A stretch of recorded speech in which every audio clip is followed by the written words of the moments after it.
Hey guys, how you doing? Here just to shoot the shit with you guys, make another video I haven't posted in a while. I'm gonna definitely start doing that again. Look, man, this is a video exactly as it sounds. One mistake that a lot of guys do in dating. And I'm gonna make another video about a mistake that a lot of women make in dating. Now, you know, I work with the public, and I have worked with the public for a decade and a half. And I work with a lot of, you know, millennials, and I guess you can call, you know, Gen Z. So I've gotten to know a lot of these people who are my clients pretty well. And especially with young guys out there, a lot of people have depression, anxiety. You know, they don't know what they're fucking doing in life. They feel lost. They feel afraid. They've been diagnosed with these disorders. A lot of these kids are on medication, or they've got their emotional support dogs, or whatever accommodations they've gotten to try to remedy their problem. But there's a lot of mental health issues that go unspoken with young men, especially in today's society. Now, I get that loneliness is at an all-time high.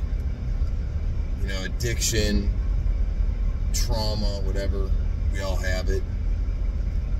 And it's human nature, especially when you're dating a woman, you know, a person that you're getting intimate with, to want to open up and want to disclose, you know, your deep feelings about life and what you're going through. But you have to understand something, that a woman is not your therapist. And what women are looking for in men is not what men are looking for in women.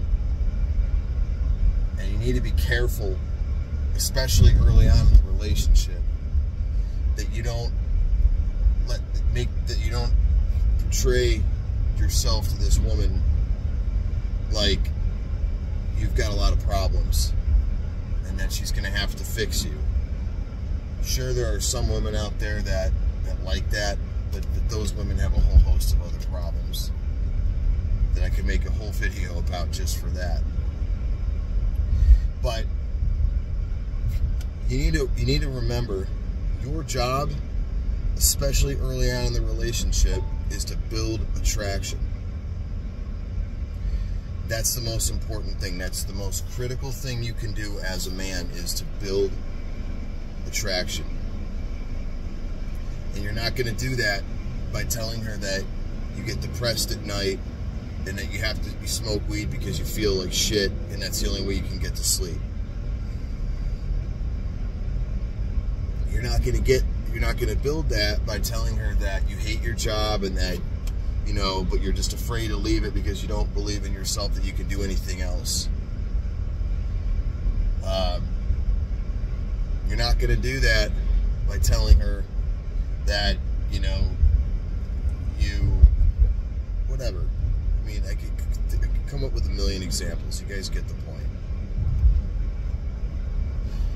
And a lot of guys do this because a lot of guys are lonely and they don't have anyone to talk to. You know, their parents can't help them. If they are seeing the therapist, they're only seeing the therapist once a week, so for an hour. So where does that leave all the other hours, not only in the day but in the week? You know, when you're alone with yourself and you don't have, I mean, we live in a world right now where we really don't have a lot of community. A lot of us live very far away from our families or our place of origin where we grew up. So there's a lot of loneliness.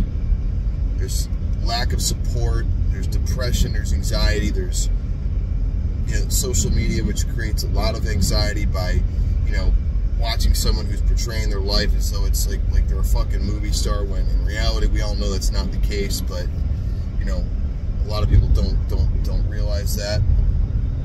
And so, you know, you have to remember that you have a job to do early on in a relationship when you're courting a woman. And even in this fucked up day and age with feminism and, you know, just distorting intersectional dynamics and all this shit with the sexes, one thing you can't change is biology. Women are always going to be attracted to strong, emotionally strong, dominant, confident men. And when you're portraying, when you tell her that you got depression and anxiety and this and that you get sad all the time and you don't know what you're doing in life and you don't know where you're going, that's not portraying that. And that's, you know, when I was in my, I'm 36, but like when I was in my early 20s, you know, I did a really poor job. I didn't understand that. And I did that. And I've known a lot of guys who have made that mistake too. And I see it all the time. And it's easy to do, but it's also one of the biggest mistakes that you can make, especially early on in the relationship. You know, once you've been with a woman for a while, and you know, whatever, you know, you can sort of let your guard down a little bit, although not completely ever, but you can more so divulge more information about what's really going on with you, and it's going to become apparent too. I mean, you know, if a woman's been around you a long time, she's going to know. Women tend to be more intuitive and emotionally intelligent than men do. So this is why, you know, you really need to find a good group of friends as a man, and a group of friends that you can go to and talk to about these things. Because I'm going to tell you something, like, if you think you're the only guy out there that's struggling with depression and anxiety, you're not. A lot of us do. A lot of people do. And, you know, it's something that a lot of people feel ashamed of to even talk about, but, you know, the reality is that it's nothing to be ashamed of, but it is something that you have a responsibility in managing, and don't allow that problem to create other problems in your life. And a big one of those is, you know, and not like anybody would intentionally do this, but like, you know, using a woman as a therapist when you're trying to hopefully make her your girlfriend, or at least, you know, hook up with her, right? So this is, again, you know, like, you got to take care of yourself. You got to take care of yourself, and you can't do it alone.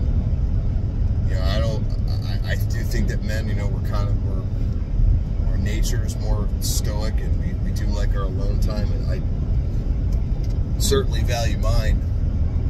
But with that being said, we also need community. We need friendships. We need, you know, fellow tribesmen, whatever you want to call it. And that is something that we all need. And that if you don't have that, and that loneliness comes, I mean, this is why guys get together and do stuff, you know, whether it's fishing or hunting or meeting up at the gym or doing martial arts or smoking cigars or playing cards or bike riding, whatever the fuck it is, hiking, mountain climbing together, whatever. Is that it's not just activities, but it's also just a chance to have male bonding, and where we can, you know, come to each other and share what's really going on with our lives. Like, your friend, that's what your friends are for. You know, I'll tell you a quick story, and then I'm gonna have to cut this off because I got to get back on the grind. I'm just got out of the gym had a really good leg workout, and but on my way to meet with a potential client. It's cool like that, working for yourself. You can just go to a client, watch some football, got in, crushed a leg workout, now I'm back on the grind. But in any event, I have a friend that's married. He's got 2 kids. I think he's been married for like 8 or 9 years. And he was telling me how, you know, his wife's complaining that he never opens up to her, never shares his feelings about anything with her, kind of like unilaterally makes decisions. And, you know, this guy's 48, 49. He's been around the block a few times. And I'm like, I said, you know, it's funny because think about the inverse. Think about if you did divulge your emotions to her, if you did divulge how you felt about things, if you did divulge your irritabilities and discontents about your job, about the boss, about whatever, the kids, the whatever, all the stress, all the bills that you have to pay. And imagine if you were indecisive about making decisions. She would lose her attraction for you. And that's when, you know, you hear the whole, you know, this really just isn't working out for me. I want a divorce. It's the start of it. I'm not saying that that's necessarily going to be the outcome, but that is the start of that. So remember, guys, women are going to complain no matter what, you know, but it's really about, is a woman losing her attraction for you? Or does she ever have it in her mind to leave you? And you always have to be very careful and strategic about what you tell her and what you don't. Women are emotional beings, and so, you know, they have a need to be listened to, not in a way that we really don't as much. So your job is to always listen more and lead the conversation. And that kind of leads into another topic, but it's really about steering the ship. It's about leading whatever interaction you're having with her. And that gives you the veneer, the aura of control and leadership. And that's what they crave. They crave a leader. That's really what it is. So I hope this helps. I hope this is valuable to you guys. And my next video, after this fucking appointment that I have, is going to be about how women make mistakes in dating, especially early on. Alright, so I'm out.